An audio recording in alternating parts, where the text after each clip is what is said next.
Por boa parte da história, as pessoas acreditaram em algum mundo espiritual que existe em paralelo ao mundo que conhecemos. E os autores bíblicos não são uma exceção. Para eles, o mundo espiritual é uma dimensão diferente da nossa.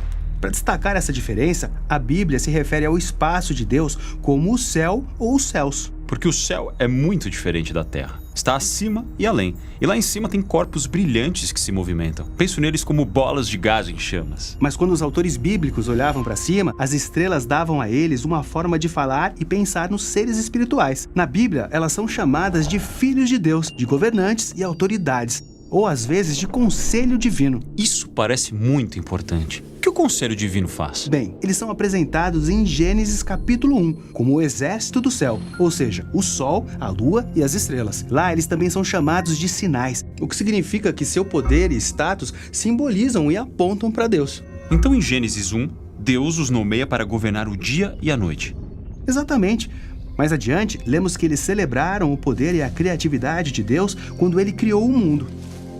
Como a torcida de um jogo. Isso mesmo. Também tem histórias na Bíblia em que Deus convida o conselho divino para participar de uma decisão, como quando ajudam a decidir como derrubar o rei corrupto israelita Acabe, ou no livro de Jó, no qual debatem a política de Deus de recompensar pessoas boas. Então eles são como a equipe de Deus. Mas por que Deus precisa de uma equipe? Se ele é poderoso para criar o universo inteiro, com certeza poderia governá-lo sem ajuda. Bom, ele não precisa deles, mas aparentemente o Deus da Bíblia quer compartilhar autoridade com outros. Certo. Deus compartilha seu governo com parceiros humanos na Terra. Então tem uma história paralela de Deus compartilhando sua autoridade de governo com parceiros espirituais. Sim, até tudo desabar em uma rebelião dupla. Os seres humanos querem governar a Terra do jeito deles. Então começam a construir uma nação usando sua definição de bem e mal. É a famosa história da construção da Babilônia. Mas veja isso, quando os autores bíblicos, como Moisés ou Isaías, olhavam para as origens da Babilônia, viam mais do que uma rebelião humana, mas também uma espiritual. O que foi essa rebelião espiritual? Havia membros do Conselho Divino que, assim como os seres humanos, não queriam mais representar a autoridade de Deus. Eles queriam ser Deus e se rebelaram. Então, as criaturas enganaram os seres humanos que passaram a adorá-los em vez do Criador. Então, a Babilônia se torna a imagem bíblica das rebeliões humana e espiritual juntas. Por isso, Deus dispersa o povo da Babilônia para nações diferentes.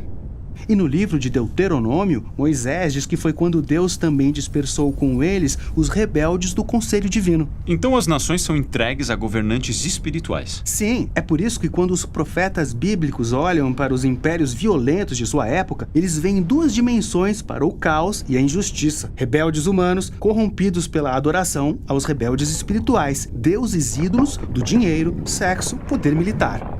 Quando os seres humanos servem a esses poderes, isso leva a um mundo como o nosso. Certo, e o melhor exemplo disso é a história do Êxodo, no qual lemos que o genocídio dos israelitas pelos egípcios foi inspirado por Faraó e pelos deuses do Egito. Isso é muito intenso. Mas não é o fim da história. Quando Deus resgatou os israelitas do Egito e seus deuses, ele os convidou a uma aliança e a aprenderem uma forma diferente de governar o mundo. E eles concordaram, mas no fim não honraram a parceria. Eles ofereceram sua lealdade a outros deuses.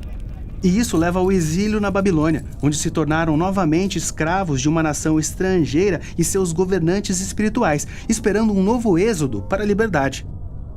E aí entra a história de Jesus. Ele disse que veio resgatar o mundo e tomá-lo dos rebeldes.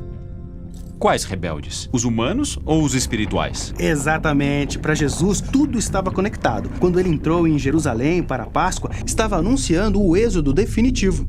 Ele estava lá para confrontar e vencer todos os poderes e autoridades rebeldes, e fez isso entregando a própria vida. Então foi isso que o apóstolo Paulo quis dizer ao afirmar que Jesus desarmou os poderes e as autoridades, triunfando sobre eles pela cruz.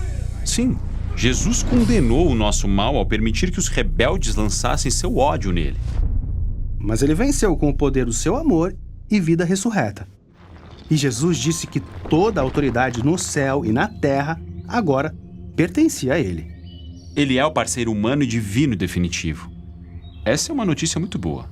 Sim, por isso os apóstolos convidaram a todos a oferecer lealdade ao Jesus ressurreto, para encontrar a liberdade de uma nova forma de ser humano. Agora Jesus teve uma vitória decisiva sobre os poderes rebeldes, mas não os destruiu.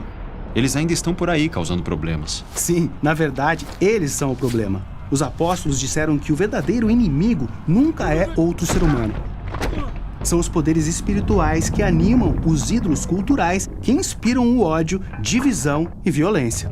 Ah, então quando vejo pessoas machucando umas às outras, por trás disso tem o conselho divino aprontando. Como lidar com esse tipo de inimigo? Bem, o apóstolo Paulo diz que podemos resistir vestindo os traços do caráter de Jesus como uma armadura: fidelidade, justiça e a paz. E que nossa única arma é a palavra de Deus. Ou seja, a história bíblica dá boa notícia de que Jesus venceu todos os rebeldes com o poder divino de sua vida e seu amor.